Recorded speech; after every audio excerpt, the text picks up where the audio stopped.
Ahora vamos a intentar obtener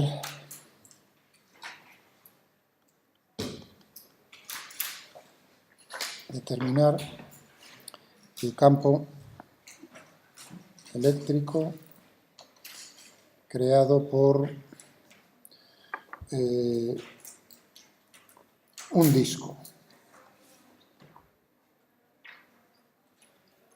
de carga uniforme.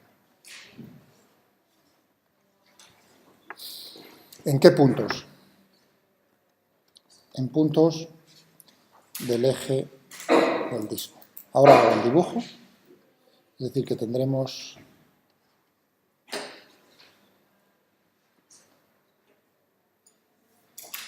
me ha quedado del todo bien. Este es el eje Z, ya voy poniendo el sistema de referencia. Es decir, que el disco se encuentra, lo estoy colocando el plano XY en el plano del disco, el origen de coordenadas. ¿Vale? De radio, nos tienen que decir cuál es el radio. Pues el radio es, la carga es, nos dicen que es Q, el radio es R. ¿De acuerdo? Aquí podríamos, voy a ponerlo así, de esa manera, primero. Aquí hay dos, en el fondo es lo mismo, es equivalente. Ahí uno dice, bueno, pues vamos a atacarlo haciendo la suma de las contribuciones de elementos infinitesimales de superficie, de carga. ¿De acuerdo? Entonces tendremos, la suma será una integral de superficie, una doble integral con dos variables. Esa sería una, o sea, estándar, eso no tiene mayor... Tendríamos que ver cuáles son las coordenadas más adecuadas y para que la integral sea más sencilla de resolver y ya está. ¿De acuerdo? Pero también se puede atacar de una forma equivalente, que es, a lo mejor esa doble integral, yo puedo hacer primero una físicamente y luego otra, de tal manera que en vez de hacer una doble integral de un solo golpe, voy a hacer primero una integral en una variable y luego otra integral en otra variable. ¿De acuerdo? Siempre, en principio, es más fácil, ¿no?, que no tener que estar mirando y viendo dos. Si yo quisiese expresarlo, ya digo, como una integral de superficie, voy a hacerlo ahora al principio, si queréis.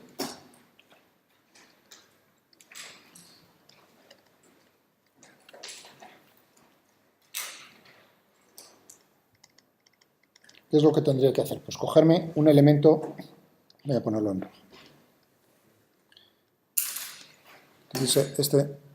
Y en este punto, que es donde me piden, en puntos del eje, no en cualquier punto, sino en los puntos 0, 0, z. Tendríamos entonces, ¿no?, un campo que sería de esta manera, por ese elemento infinitesimal. Fijaos por la simetría, otra vez la simetría del problema.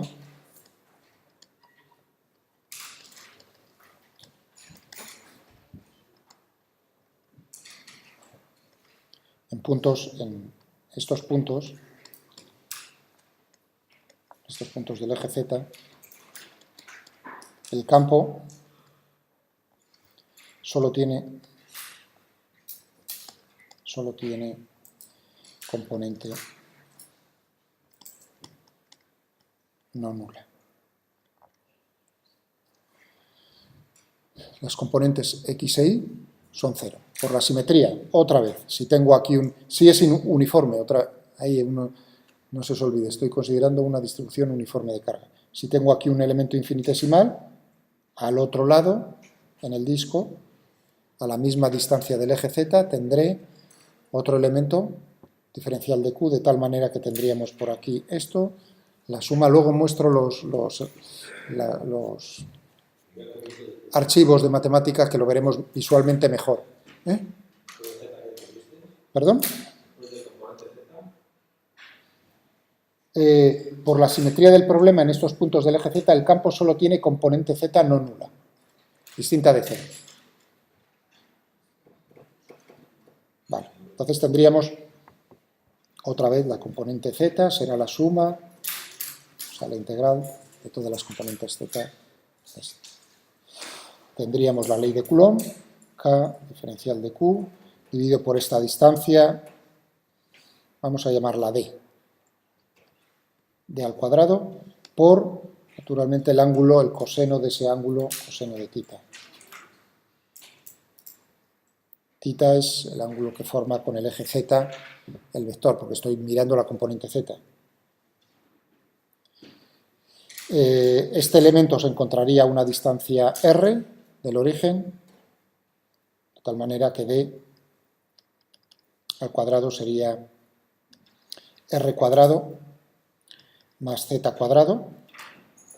Y fijaos ahora, otra vez, en este momento, si yo expresase el r cuadrado como las componentes x e y, fijaos, se lo voy a hacer a propósito. Si yo digo, este elemento se encuentra, tiene coordenadas x e y,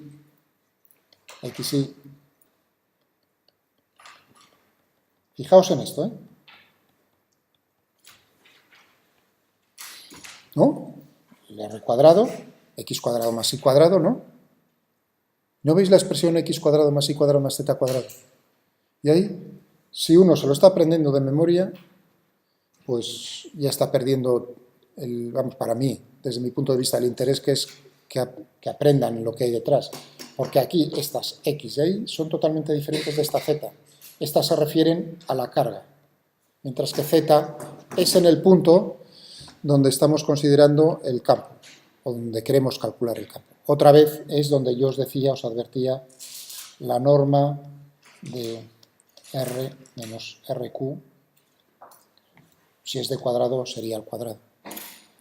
Fijaos, entonces tendríamos x menos xq al cuadrado, más y menos yq al cuadrado, más z menos zq al cuadrado, teniendo en cuenta de que estoy en el punto x0, y0, z, z, y xq, yq y zq, 0, me sale precisamente esa expresión. Xq cuadrado más yq al cuadrado más z cuadrado. En la notación, en los libros, pues ya veis. Entonces queda ahí, si bien ahora en este caso pues no sería necesario. Lo he puesto, digamos, porque soy malo. Es para llamaros, por eso lo dejaría solo con el R, para que ya quedase se viese más claro que estás en un punto del disco y lo otro es un punto donde quieres calcular el campo. Pero si yo lo pusiese en coordenadas cartesianas, porque ahora viene naturalmente, ahora vendría el momento de meter esto aquí dentro y también de tener en cuenta cuánto vale diferencial de Q. Diferencial de Q es la carga repartida aquí en un elemento infinitesimal de superficie. Es decir, que tendríamos sigma, la densidad superficial, por diferencial de S, el área. Sigma, ¿cuánto valdría? Si me dicen que es Q, la carga que reparto en total sería Q dividido por el área, Q dividido por pi r cuadrado. Cuidado,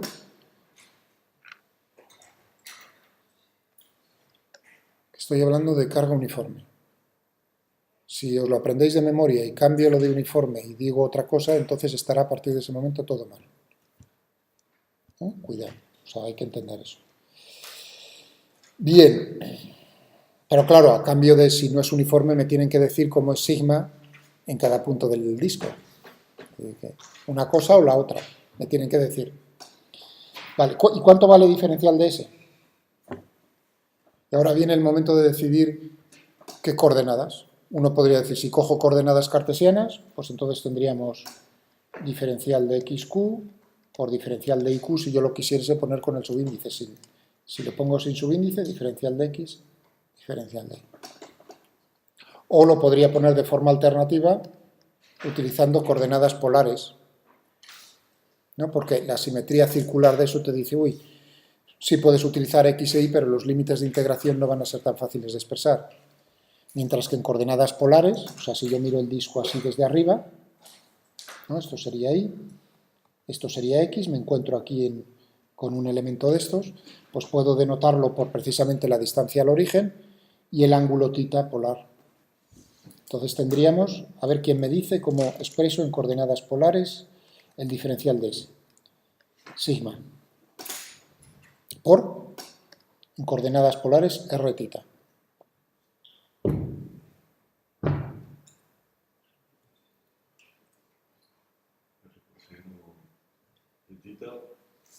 Y r por coseno de θ y entre θ entre 0 y 1. ¿Todo el mundo de acuerdo? Dínoslo, si nadie quiere decir nada, dinos cuál es la respuesta. Exacto. Son las aristas, diferencial de R, y esta arista es R por diferencial de θ. Por lo tanto, una pena que no lo hubieses dicho más rápido antes. ¿Perdón? No, 2πr no, 2πr nada. Estoy con este elemento infinitesimal aquí, que he marcado y he dicho, quiero ese elemento infinitesimal de superficie en coordenadas polares. ¿Vale? Ya digo, ahora es donde empieza la discusión de muy difícil o no dan ni clavo. Pero es que esto ya lo había puesto. De hecho, puse una que era todavía más difícil, que era la de las coordenadas polares esféricas. Por eso yo pensé que era una pregunta para tirarse en plancha, ¿no? Como cuando uno marca gol. Iba a decir, ala, mira qué bien lo hago. Y solo ha tenido que poner el pie y otro ha corrido los 40 metros, ¿no? Para hacer y ha sudado y el tío se lleva la gloria. Bueno, pues lo mismo. Vale, tenemos entonces una cosa o la otra y la tenemos que meter en nuestra integral.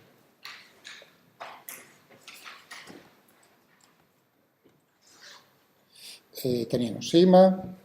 Si cojo, por ejemplo, las coordenadas polares, pues tendríamos R, diferencial de θ.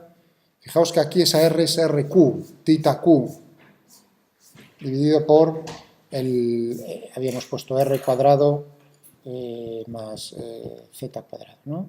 Esto sería una doble integral en R, desde R igual a... desde R igual a 0 hasta R igual a R, θ igual a 0, θ igual a 2π.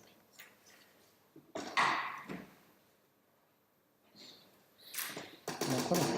O sea, que se puede hacer. Esta sería, y de hecho es fácil, ¿no? Es una integral fácil. ¿Estamos de acuerdo o no estamos de acuerdo? Es una integral fácil.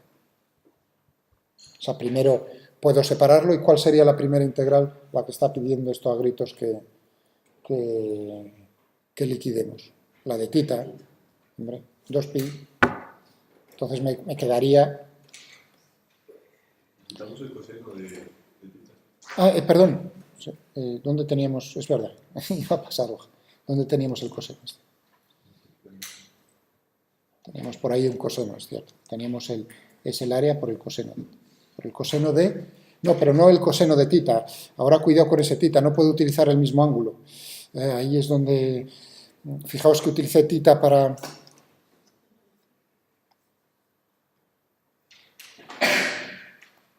Y ahora he utilizado otro θ, hay que utilizar dos ángulos diferentes. Voy a llamarlo phi este. ¿Veis? Ahí lo fácil que es. Pero ahí soy yo totalmente... Gracias. O sea, ahí es un momento en el que pongo θ, ya me iba a lanzar a por θ y digo, aquí hay algo que no cuadra. En fin, y esto teníamos que era θ sobre el disco. Es decir, coseno de phi.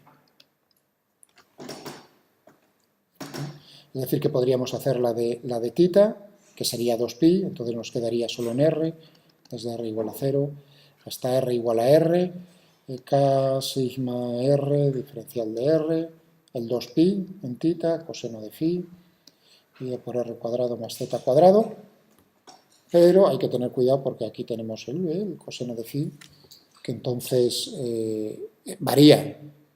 Tenemos que poner, si queremos integrar respecto a R, tendríamos que ponerlo en función de R, ¿no? Problema, poner phi en función de R y Z, en todo caso, que es constante. ¿Es difícil eso? Vamos a ver si esto era R.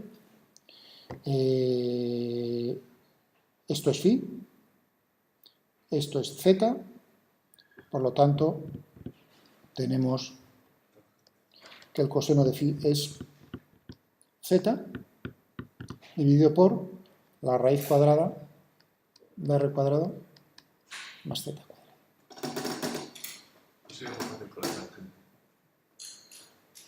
No. Esto es phi esto es z. Fíjate, porque lo estoy intentando poner tridimensional, o sea, no ponerlo así, ¿de acuerdo? Entonces tendríamos eso, nos quedaría la integral, ahora en R, desde 0 hasta R, de K sigma R, diferencial de R, 2pi, Z, el orden es un poco así a la remanguille, 3 medios. Bien, ¿no? ¿Se entiende? Podemos sacar fuera de la integral las cosas que son constantes, K sigma, el 2pi, el Z, K sigma 2pi, Z, la integral, y que nos quedaría aquí, R, diferencial de R, dividido por R cuadrado más Z cuadrado elevado a 3 medios.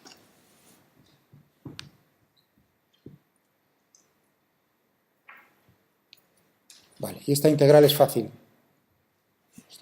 Es muy facilonga, ¿no? Voy a borrar aquí arriba. Sí, sí, sí. Un segundo que borro, pues si no se me va la mano. Estoy integrando respecto a R.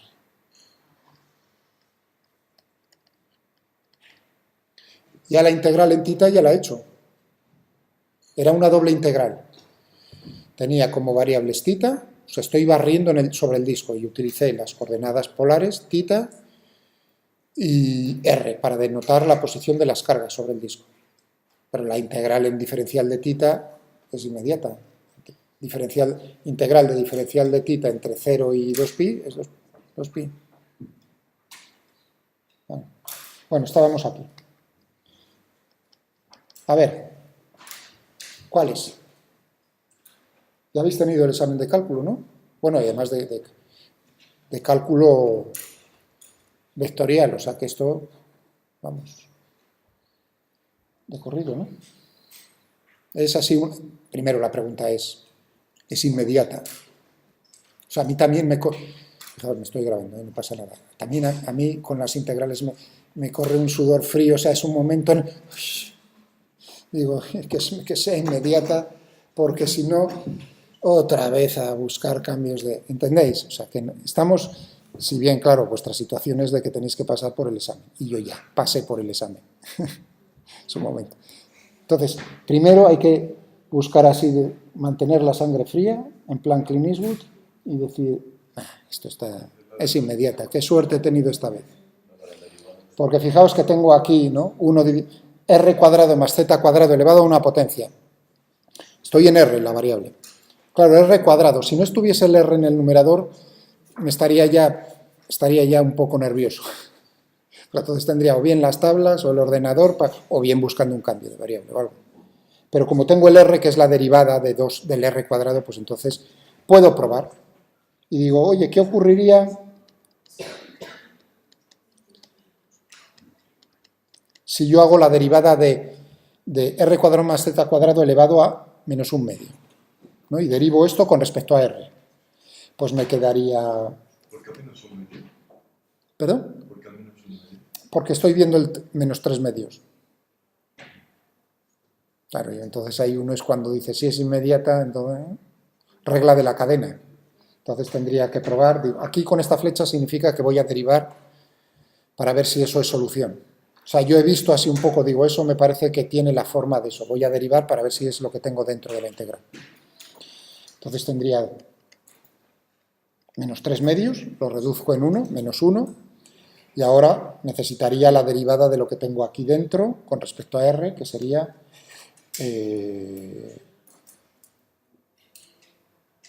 2R, pero todo ello multiplicado por el menos 1 medio, o sea, menos 1 medio por todo ello, elevado a menos 3 medios, por la derivada de lo que tengo dentro, que sería 2R, ¿no? Si no me equivoco. Entonces me queda el 2 y el 2 se me va, y me quedaría menos R en el numerador, R cuadrado más Z cuadrado elevado a menos 3 medios. Bueno, salvo el signo, lo hemos pillado bastante bien, ¿no? Es decir, que lo que va a ser es con el signo menos. Será más 3 medios. Y perdón, más 3 medios, gracias. Es que ya lo he puesto en el denominador. Vale, entonces, liquidado. Esa es la solución. Vamos a ponernos por aquí.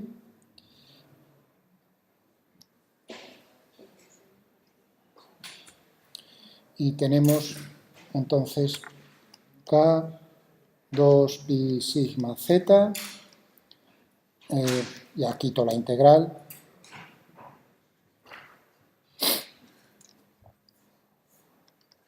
habíamos dicho de menos, ¿no? 1 dividido por r cuadrado más z cuadrado elevado a un medio, ¿no? Esto entre 0 y r, que es lo mismo, si me permitís ahora, le meto un más y cambio los límites de integración, ¿no? Es lo mismo. Quito este signo ya tan... Es decir, que lo que nos queda es K2 pi sigma z por, primero para el 0, 1 dividido, con mucho cuidado, aquí.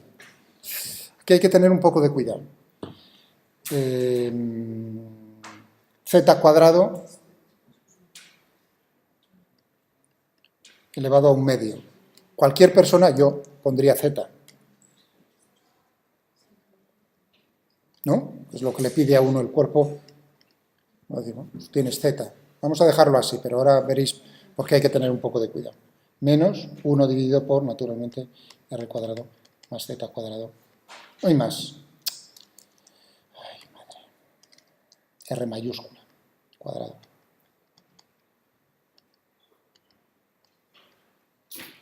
Tendríamos esto. ¿Por qué dije que hay que tener un poco de cuidado? Que z cuadrado, la raíz cuadrada de z cuadrado. Porque lo que nos está diciendo aquí, imaginaos, si z, ahí yo tengo un z, pero ¿y si z es negativo?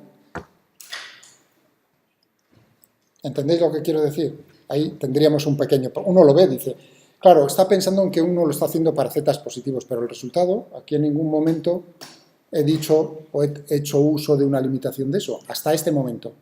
Si z es negativo, el resultado es incorrecto. Es decir, que, que la raíz cuadrada de z cuadrado no es z, sino el módulo de z. ¿De acuerdo? Ahí es donde viene. Y con eso ya tendríamos las soluciones para una y otra cosa. Bueno, no os preocupéis, pensad en z positivos y tampoco hay que ser tan rebuscado, ¿no? O sea que no, tampoco quiero buscaros las cosquillas con eso. Y ahí tendríamos el problema resuelto. Fijaos, ya casi me embale de decirlo. Lo que os quiero decir ahora en estos segundos es que fijaos, cuando yo hice la doble integral, ¿no? Primero en tita y luego me pasé a r. Yo podía haberlo hecho ya directamente, mentalmente, de esta forma. Haber dicho, yo primero quiero saber cómo es el campo eléctrico de un anillo uniforme. Un anillo, no un disco, un anillo. En puntos del eje del anillo. ¿De acuerdo? Un anillo de radio R. Si este es el eje Z, uno dice, pues anda, todas las cargas se encuentran a la misma distancia, es decir, que tendríamos K por Q, toda la carga sobre el anillo, dividido por, ¿cuánto era? Z cuadrado más R al cuadrado, por el coseno, vamos a utilizar por el coseno de este ángulo φ. ¿Entendéis? Ese sería y el coseno de φ, otra vez volveríamos a lo mismo, es z dividido elevado. ¿No? Eso es para un anillo, ¿entendéis? Para el anillo.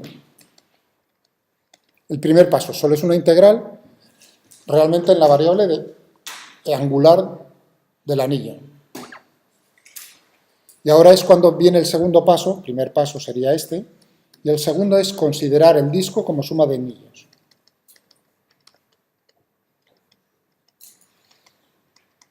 Suma de anillos. De distinto R. de distinto radio. Es decir, que tendríamos, ¿no? Y como ya sé el campo para cada anillo, que sería un campo infinitesimal, porque entonces esta Q pasa a ser infinitesimal, serían anillos infinitesimales. Entonces esta Q pasa a ser un diferencial de Q, que tendría como carga el área del anillo infinitesimal. ¿Y cuál es el área del anillo infinitesimal? Saco las tijeras, lo estiro, base por altura, tendríamos 2pi r, el radio del anillo, por la altura diferencial de r por sigma. Esto lo metería ahí y otra vez, resulta que es la misma integral a la que llegué al final, por lo tanto el resultado es el mismo. Bueno, con esto lo dejamos. Tenéis ahí los archivos de matemática, podéis ir viendo las gráficas y cómo podemos, a partir del disco, llegar a lo que ocurre en un plano infinito, que ese sí que es importante, un resultado muy, muy importante. Como cogiendo un disco finito, hago tender el radio a infinito y entonces me tiene que dar, naturalmente, un plano infinito.